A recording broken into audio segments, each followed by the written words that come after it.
All right, so the first thing I'm going to do, maybe I'll get a better angle this way, is I am going to best press and press my pieces. So what I like to do, and I'm going to do all of them. I'm going to go ahead and I just filled up my bottle with some best press. I'm going to lay these all out and spray them with best press. That way when I go to cut them and when I go to sew them, they're going to be more stable. Do you have to do this? No.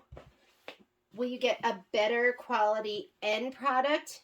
I believe so. So I'm addicted. I'm addicted to best press. And you know what? This spray bottle has seen better days. So let me swap it out really quickly. All right. I mean, these spray bottles are the best because when they're working and they're working right, it's just this wonderful mist that kind of goes everywhere. And now we can just go ahead and press each one. Oop. Alrighty, hang on. I'm caught. I'm just going to go ahead and press each one separately. And you just want to press them till they're dry. And they'll be nice and crisp.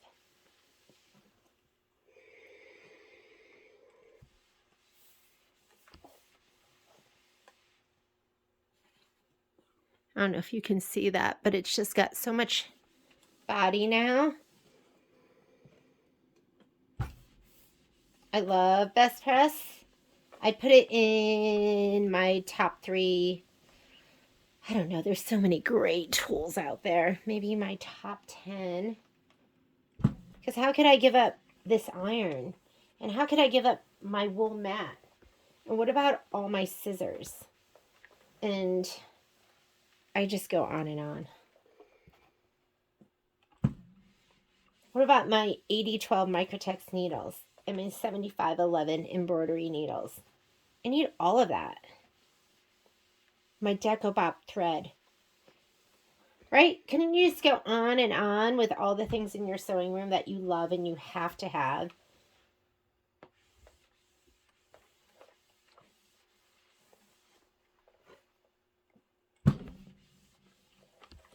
I try and pay attention if it's directional fabric.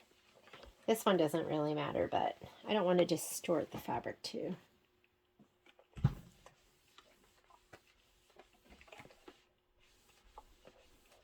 I like to go one direction and then the other direction.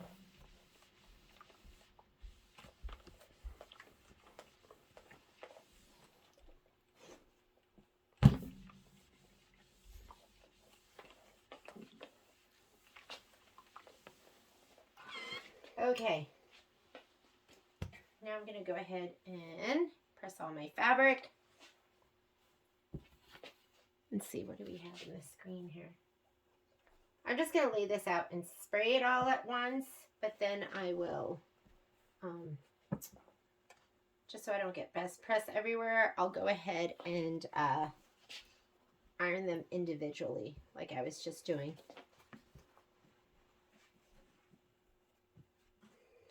Okay, we'll do these first.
And you can fast forward this if you want, but this is, you could fast forward it through all this pressing. You know, why don't I just pause it, and then you can join me again once we're done with all this pressing, and I'm going to show you how I adhere my shape flex to my background pieces. Or actually, I'm going to cut after this, so I'm going to pause. Next thing I'm going to do is I'm going to go ahead and I'm going to cut all my pieces. This is the cut list, and I'm just going to use this. I have an array of rulers here, so for little pieces I like using like my 4.5 by 4.5 or my 6.5 by 6.5. I love my, this is my 4.5 by 12.5. Love that. Love my 4.5 by 18. Can't get enough of that. My 6.5 by 12 is incredible. And I have this 12.5 by 12.5 if I need that. So let's just go ahead and get cutting. I'm just going to go in the row right here. And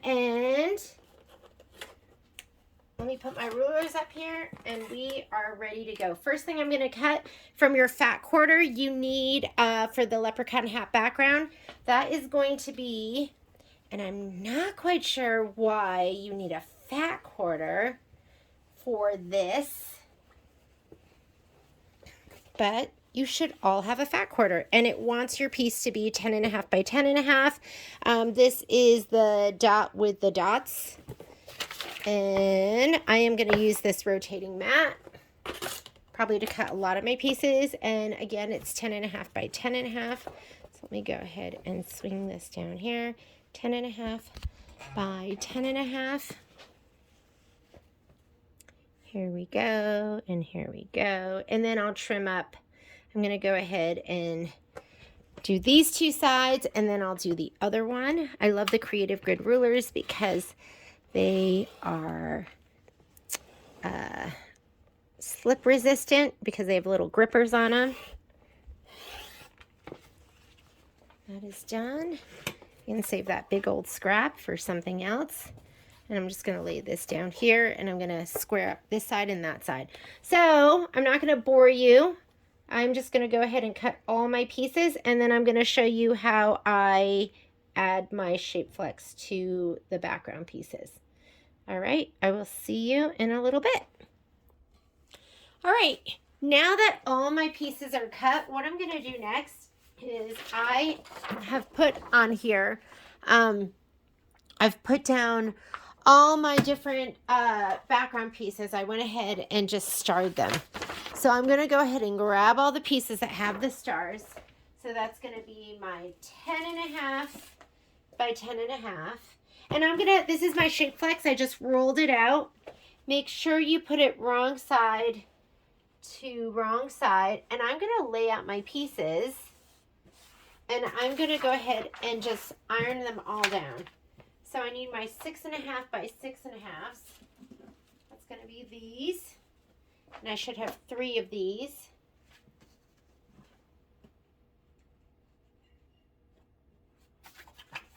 We'll figure out the best way to lay them down. I leave a little bit of space in between so I can just cut them with a rotary cutter. Kind of like Tetris, just finding the best way for them to all fit. I should have a yellow of the floral. So the yellow had 4 of the 2.5 by 3.5 and 1 of the 2.5 by 3.5. So we'll put it here for now. I might move it. And then I need another 6.5 by 6.5. This one.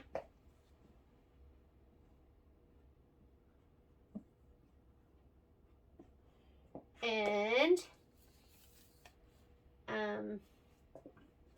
this one right here. Mine was a little bit small. Don't worry about that.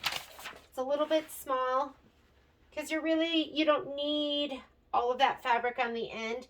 These weren't quite, when I cut them, they just weren't big enough. The silky solids it's not quite as wide as the regular fabric. And then these two. So let's see if I should lay this out differently. Let me do this. So, 1, 2. These are my background pieces. 3. Make sure there's no fabric in between, or piece of thread or something. You don't want that laying. Okay. You don't want this shadowing. Check your pieces. So see how I've a little piece of blue thread here? Just make sure you get that off before you lay it down.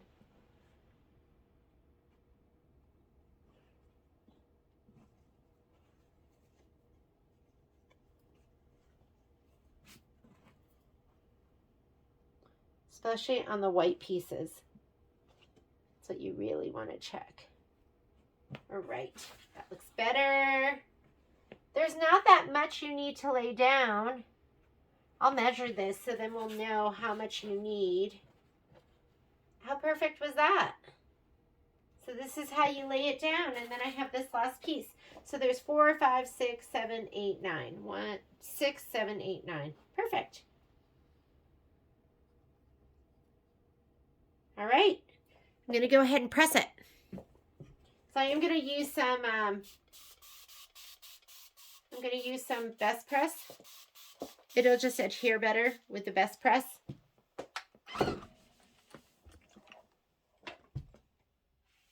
Try not to get this on the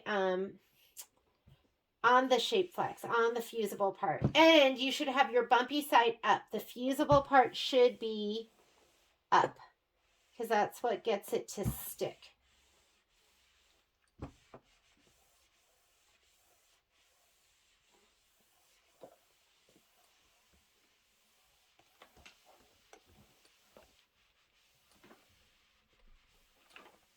And if it's near the edge, I just, I don't maybe press it all the way.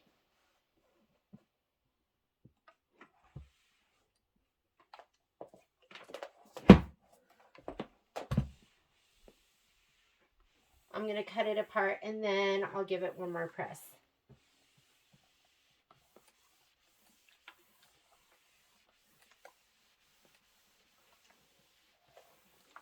And I keep a bag with all my shape flex scraps in it. So this I'll probably have like a good scrap that I could use. And that way I'll keep this down here. But that was pretty perfect. I mean, I'm going to say 3/4 of a yard, something like that. So now I'm going to cut this all apart. And I kind of rough cut it. Doesn't have to be perfect.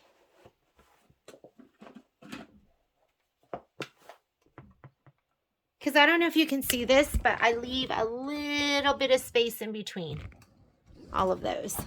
So now I can kind of rough cut it.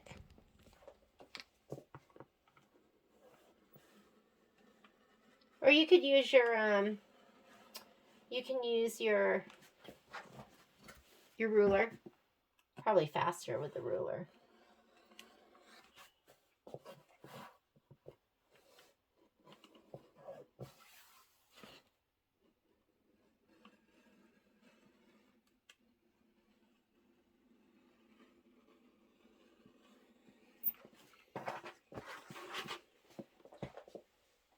Where is my ruler?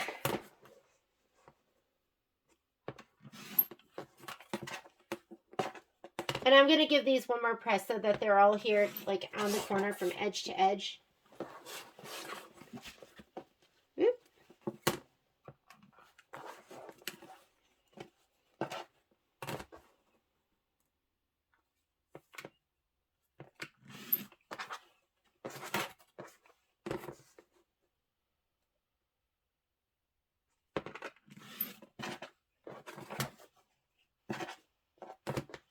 Going to get rid of this so I can press it all the way to the edge.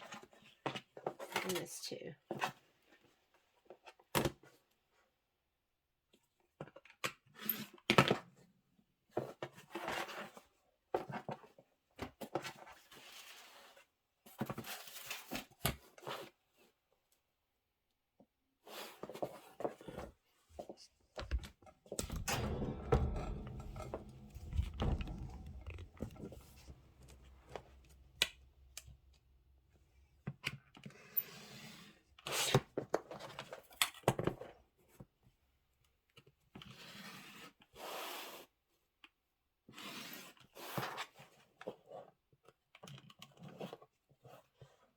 And I'd recommend just buying Shapeflex by the bolt. If you ever need a bolt of it, we do it in the store. I could do a bolt for 25% off. So if you ever want to buy a whole bolt, just let me know. There we go. And I need to do that little yellow piece. And then I'm also going to give these one more spray. So I keep my little bag of Shapeflex scraps because at some point this will be perfect for something, which it is. So I can just go ahead and put this on here.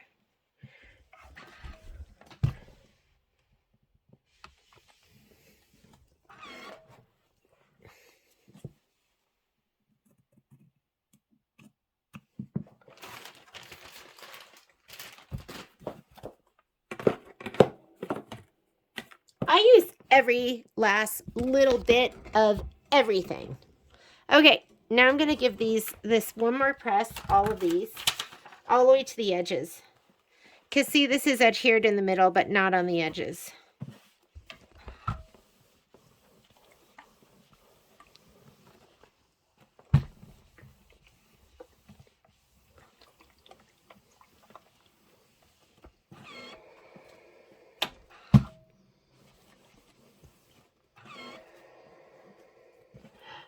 Oh, look at that.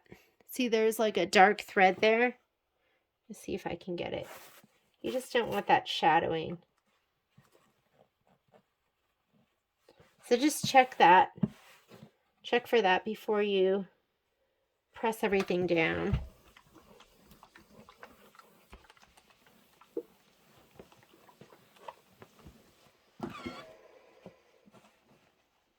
And the last thing I'm going to do is I'm going to go ahead and I'm going to group everything. That way, when we go to do our stitching, you can just grab a bundle and it'll have everything. And I will, I'll put a little sticky on it with the name.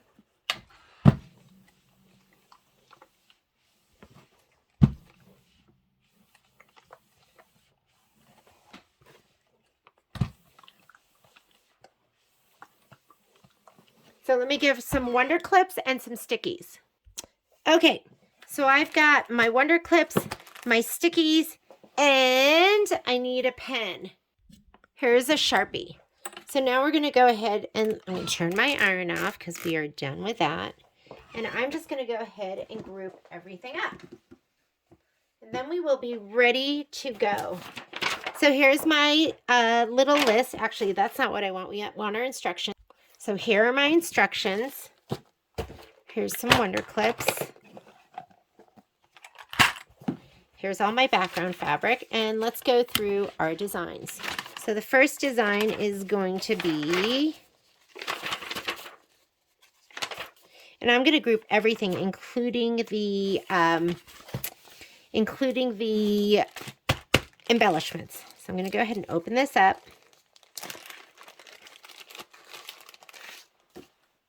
And the first thing we want for this design, and this is going to be dimensional flowers, is you want one piece of Mylar and 2 pieces of the tulle. So you should have 2 pieces of tulle and 1 piece of Mylar. And make sure your Mylar is not sticking together. And I'm just going to clip this together because I'll know what this is. I'm not even going to put a little tag on it. So let me put that to the side though. Okay, next thing that we're going to do is we are going to have the clovers and flowers. And like I said, if this is a little short, you're okay. because it was just cut really short, and you're going to have an inch on the top and the bottom. That's going to be wasted anyway, so don't worry about it.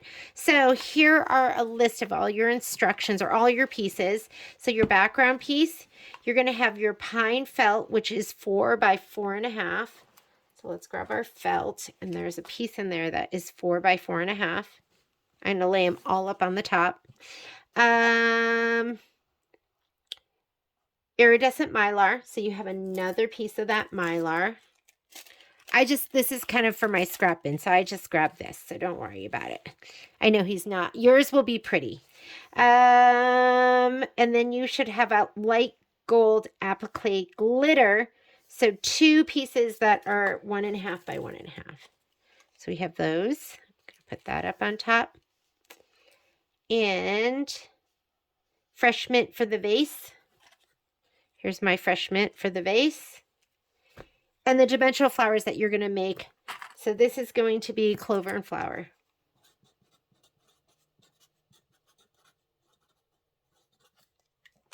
And I'm going to clip this all together. We are ready. There's some big clips too. Actually, maybe the little clips will hold it better. All right. This is dimensional flower, and this is clover and flower. I'm just going to put them to the side. I have a little bin here. This has all of my scrap pieces, and now I'm going to put all of these in here. And I'll rearrange them later. All right, so we are done with clover and flower. Let's go on.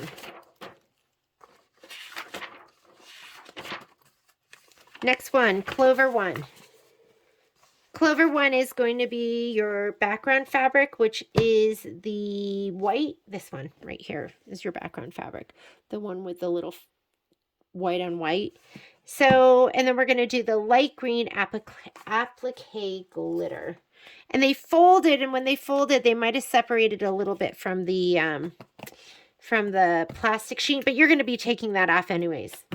And then I'm going to leave it on there to protect it for right now. So this is going to be clover 1.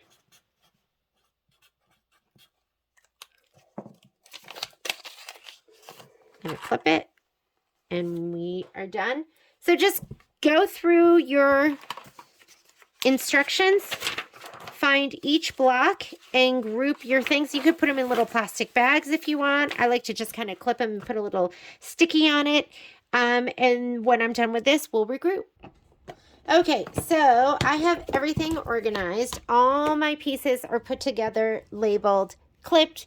We are set and ready to go. The last thing I'm going to do is I am going to get my my 4 squares ready, and they want you to group them first. So I just grouped them up just to match the picture. So there's one group right here, the second one, and the second one. Watch out for this fabric because it is directional. There's something I think more pleasing to the eye to have this go up and down than left and right. To me, that's left and right. So just make sure you have them matched up correctly. What you're going to do is we are going to go ahead and piece this. So you are going to sew. And I'm going to go over to my sewing machine, but you're going to sew these 2 together and these 2 together. And then once those are sewn together, then you'll sew them together on this edge. So sew them together here and here, same thing here, here, here, here. I'm going to go over my sewing machine, put my 1/4 inch foot and some deco bob in my upper and my lower, and I'll see you over there. Okay, so I'm at my sewing machine. I'm going to just do a straight center stitch. I'm using my dual feed foot with my 1/4 inch flange. I like to piece at 2, or I really like to piece at 1.8. And I know that's really, really close, but I just like it that way. I also have my auto lift on, and what that will do is it'll just lift the foot for me automatically, and that way I can just go ahead and slot the next piece of fabric in. I have my fabric pieces laid out. They're right over here so I don't get confused, and I'm just going to start piecing. So let me go ahead and sew those together. Hang on 1 second. Let me see if I can tighten up my stand so it will stay where I want it to stay. How's that? Good. Here we go.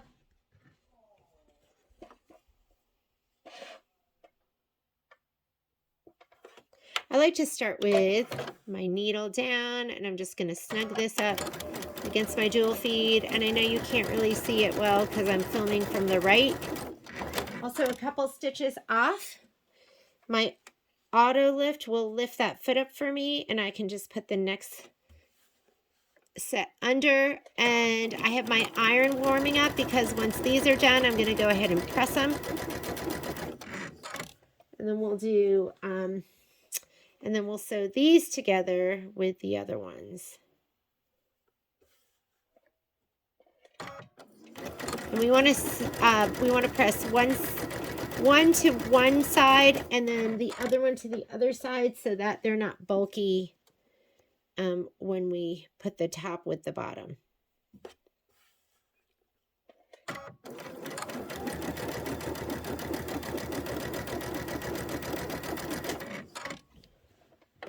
Or I think if we just always press to the dark, I think that'll work out too. And then we don't have to think as much. Who wants to think?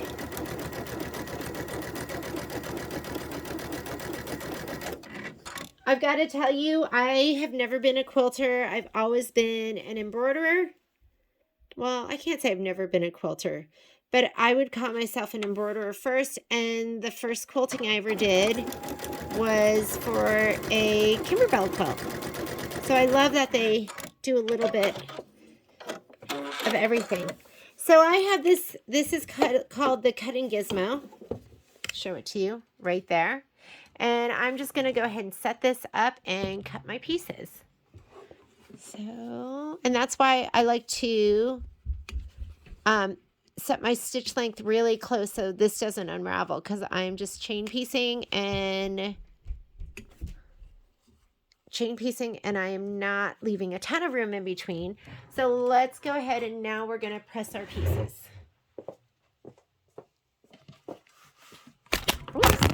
Whoopsie-daisy, hang on. All right, now that we have these all pressed, or I'm sorry, not pressed, but sewn together, what we're going to do is go ahead and just lay them out. I'm only going to do this from one side, but you can press it from one side and then the other side. What we're doing right now is we're just setting the seam. Whoop, where's my stitch? And then I want you to, we're going to press to the dark side. So we are going to press our seams open, lay it on the light, and then you can just press to the dark. And I'm just going to give it a little finger press, a spray, and we are good. Let's do the next one. Looks fantastic. So lay it down on the light side. We're just going to go ahead. I actually like to go ahead and finger press that.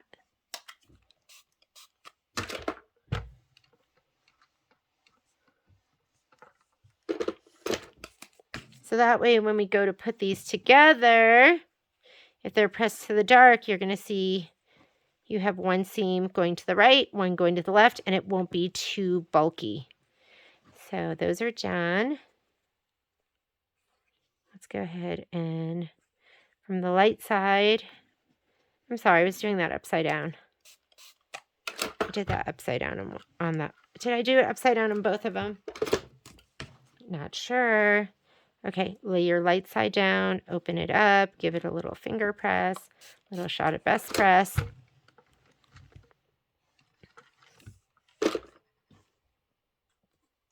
This doesn't really, I'm going to call this one the dark side. This one's harder because, I mean, they're both pretty light.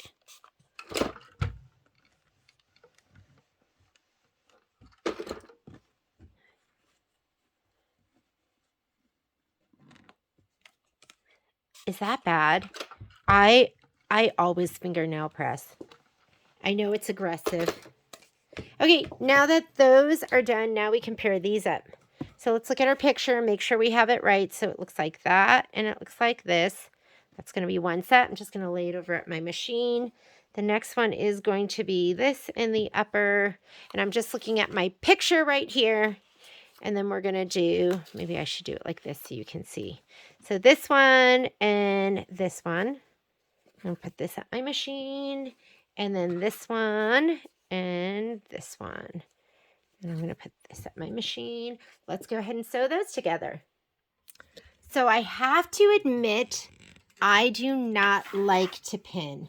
But when I'm doing stuff like this and I really want it to match well, I will use these. These are my magic pins, and these are extra fine.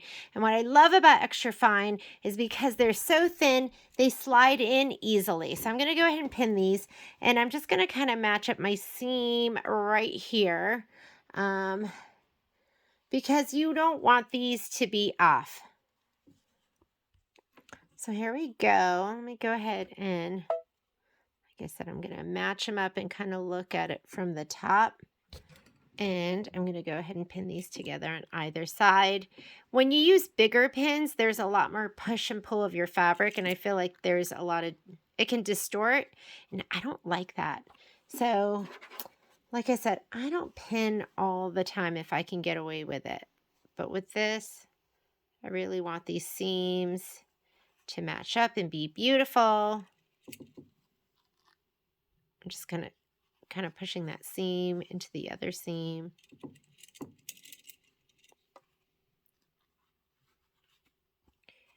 If you've never tried, like I didn't realize there was a, I keep telling you that I am such a beginner.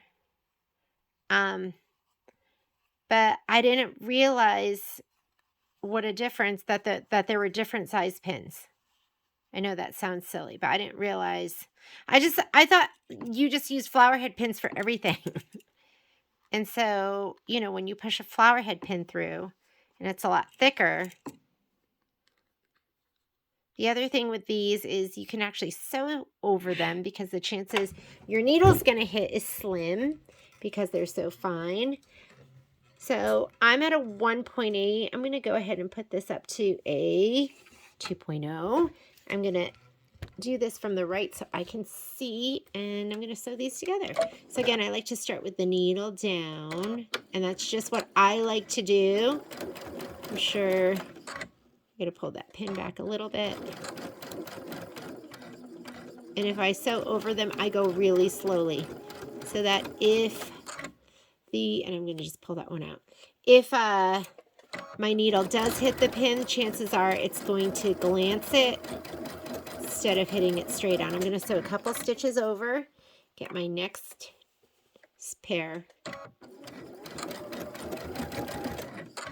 going to take that out.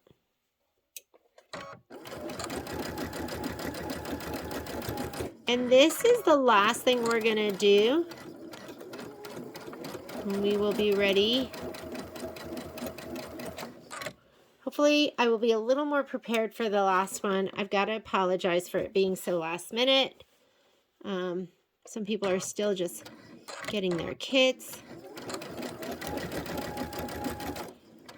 We are doing spring showers as a sew along too, and that's going to be coming out. So, kind of felt like I needed to get this one going, so it would be done by the time spring showers came out. And there we go. Make sure that iron is hot. You can grab your cutting gizmo. Now they've redone this cutting gizmo. So they have another one. Gypsy Quilter has another one. And it is just as cute and just as awesome. We also carry in our store the blade saver, so you can use a blade. It almost looks like a little flower. You can take one of your old blades and put it in there, and then you can use that as a cutter too. So lots of different options, but if you are piecing at all, it's nice to have one of those cutters to cut all your pieces apart. All right, just going to open these up, and look how perfect that is. Do you see that? Amazing. So set that seam, go ahead and give it a little finger press.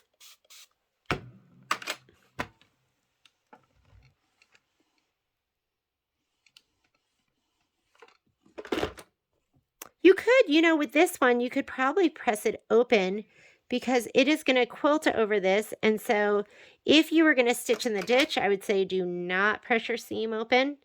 But with this one, you could press it open because it's going to do an all over quilt pattern. And then it won't be quite so bulky right there. So I'm pressing to one side. And you know what? We could have pressed the other seams open too, but actually we needed to press them to the dark. So here we go. That looks amazing. So this seam we set. Let's go ahead and press it open. Pressing your seams and which way to press them is an art too. If you've seen Michelle Burritt, she's teaching classes at our store right now, and she is, unlike me, an expert quilter. So if you ever get a chance to take a class from her, oh, I mean, look how perfect that is. It's kind of exciting when you get a perfect seam or a perfect corner or your join. I don't know what you call that, but when it's perfect.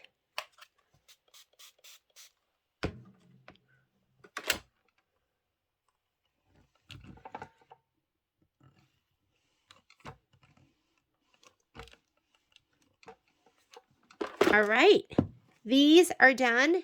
This is ready.